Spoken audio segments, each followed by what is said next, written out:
Cái tên Stromstad bắt nguồn từ một dòng sông. Đó chính là sông Stromson, và đầu tiên người ta đặt tên cho nơi này là Strømmen. Lúc đó vào những năm 1500, gỗ sẻ và gỗ nguyên thân được vận chuyển chính dọc theo con sông này. Rất đông thuyền bè qua lại tấp nập để trao đổi và mua bán gỗ.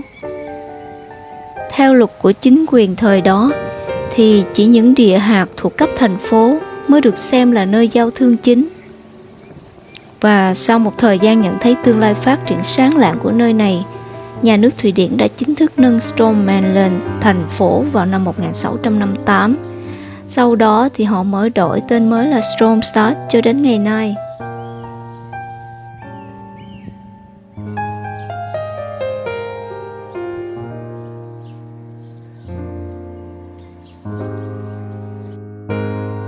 Mình đến Stromstad lần đầu vào một buổi chiều tối cuối thu, lúc trời vừa chập choạng.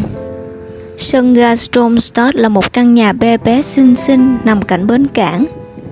Ấn tượng đầu tiên khi đặt chân xuống sân ga là trời đất ơi, sao mà nó vắng hoe. Vẫn biết đây là một thành phố nhỏ, nhưng không thể hình dung được sự tĩnh lặng và vắng vẻ của nó.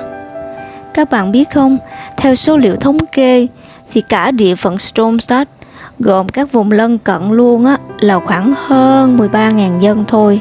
Trong đó dân số của nội thành Stromstad chỉ có hơn 7.000 người thôi. Mùa thu Bắc Âu ở thành phố biển, gió thổi lạnh cắt da buốt thịt nên không mấy ai ra ngoài. Cảnh vật càng thêm vắng vẻ. Stromstad nằm cạnh với biên giới Na Uy. Hai quốc gia cách nhau bởi một cây cầu lớn tên là Svinesund bắc qua sông, và cây cầu nằm sừng sững trên hai ngọn núi.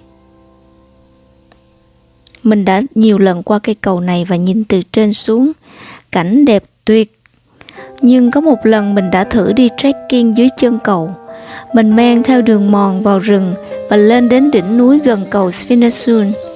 Khi nhìn xuống từ góc ấy, một phong cảnh huyền diệu hiện ra trước mắt, khác hẳn với lúc đi trên cầu. Mình cảm thấy như đang bay giữa chốn thần tiên vậy. Mây là đà trên những ngọn thông, xa xa là các đảo và núi lớn nhỏ ẩn hiện. Bên dưới nữa là các con sông ngắn dài khác nhau, uốn lượn quấn quanh, vương vấn trước khi cùng đổ ra biển. Stromstad nổi tiếng với nhiều cảng biển, cũng là bến du thuyền của rất nhiều người Na Uy và Thụy Điển trung lưu và thượng lưu. Người ta neo thuyền vào những ngày thu đông lạnh giá tại đây. Khi xuân đến, băng tuyết tan, cũng là lúc họ dông thuyền ra khơi, chu du cùng bạn bè, gia đình vài tuần. Nơi đây có rất nhiều bãi biển đẹp, nhưng thật sự biển là để ngắm chứ không phải để tắm, vì nó lạnh bà cố luôn, kể cả mùa hè. Mình đã ra thử một lần giữa hè. Mình mặc đầm maxi đồ ha, bên trong có chứa bikini nha. Mình định sẽ làm vài shot hình đẹp với concept là Bikini Việt Nam in Stromstad. Nói nhỏ nhỏ là cái nhóm âm mưu này có tới 3 đứa con gái lận. Khi mình ra tới đó, gió luồn vào đầm maxi rồi luồn vô tới xương tủy. Trời, hôm đó khoảng 20 độ hay sao á. Nhưng mà mình không thể cởi nổi cái mền mỏng quấn theo người, nói gì tới show bikini. Nhưng mà người bản xứ thì vẫn tắm vô tư à. Trẻ con người lớn gì cũng tranh thủ diện bikini nằm phơi nắng. Những ngày như thế thực sự rất là ấm áp và quý giá với họ.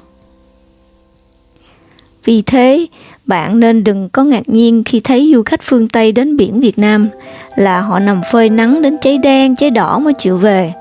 Còn dân Việt Nam đi biển thì đeo khẩu trang và ăn mặc kín mít.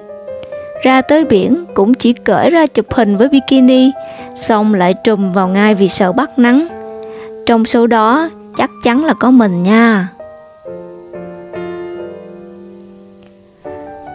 Thế nhưng vào khoảng 4 tháng mùa hè, khi thời tiết dần ấm lên, thành phố Stromstad biến hình thành một nơi khác hẳn.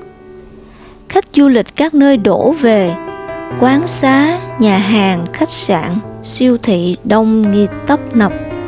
Lượng du khách tăng đột biến, gấp khoảng 9 đến 10 lần dân số mùa lạnh. Rất đông khách du lịch là người Na Uy láng giềng.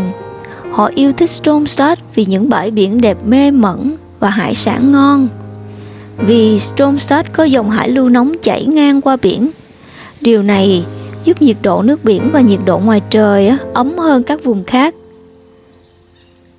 Stromstad được mến mộ vì nó còn sở hữu một hòn đảo mang tên Koster.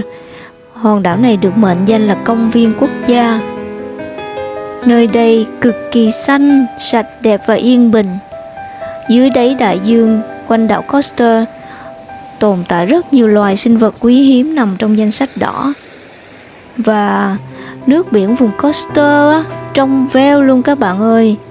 Tuy rất sâu nhưng mình vẫn nhìn thấy tận đáy luôn á. Thấy rong rêu, tảo và nhiều loại cá đầy màu sắc đang lội tung tăng.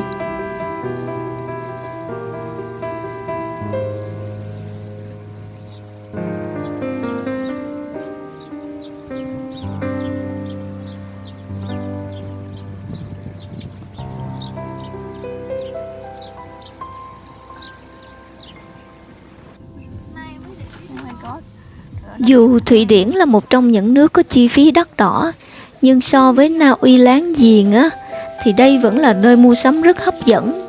Bởi vì giá thành nơi này mềm hơn ở nước họ rất nhiều. Thế cho nên Stromstad hàng ngày chào đón biết bao nhiêu lượt mua sắm tấp nập của người dân Na Uy lân cận. Họ mua tất tần tật, từ những món thuế cao như rượu, bia, thuốc lá, đến quần áo, bánh kẹo, đường và các loại thực phẩm khác. Ở Stromstad có một siêu thị châu Á khá lớn và đầy đủ các thứ. Thực phẩm trong khu này nhập khẩu từ các nước châu Á như Việt Nam, Philippines, Trung Quốc, Thái Lan, vân vân. Tại đây mình tìm thấy mọi thứ mà được xem là quý hiếm ở trời Tây luôn. Các bạn biết đó là gì? Từ hạt điều để lấy màu thực phẩm rồi cà pháo, cua đồng xay, cá nục, nghêu, khoai mỡ, khổ qua. Mình còn thấy bán cả đầu heo phao câu gà nữa bao tử, rồi ruột già và tá là các thứ khác. Tuy tất cả đều là đồ đông lạnh hết nha, nhưng mà ở nước ngoài các bạn, có được một bữa cơm mà có canh khổ qua dùng thịt, rồi ăn kèm cá diêu hồng kho tiêu là quá hạnh phúc rồi. Thực sự không dám mơ gì hơn.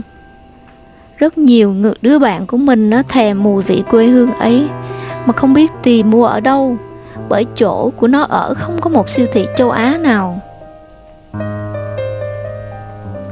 Có một cảnh tượng khá quen thuộc và thú vị với mình mỗi khi mình đi mua sắm ở đây. Ở siêu thị châu Á đó chính là khách hàng đa số là những cặp vợ chồng Âu Á.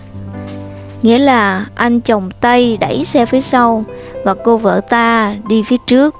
Hai mắt của cô ấy tia hàng, tìm mua những thứ cần thiết trong danh sách đã viết sẵn.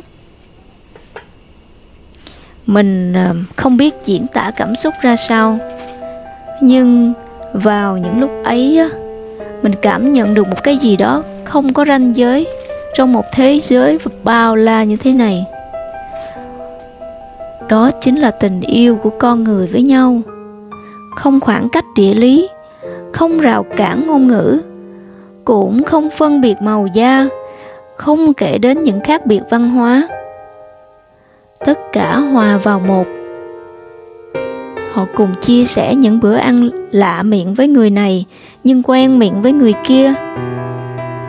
Hoặc ít ra chiều chuộng cô ấy một bữa ăn khổ qua đắng khó nuốt, để cô ấy vơi đi nỗi nhớ nhà.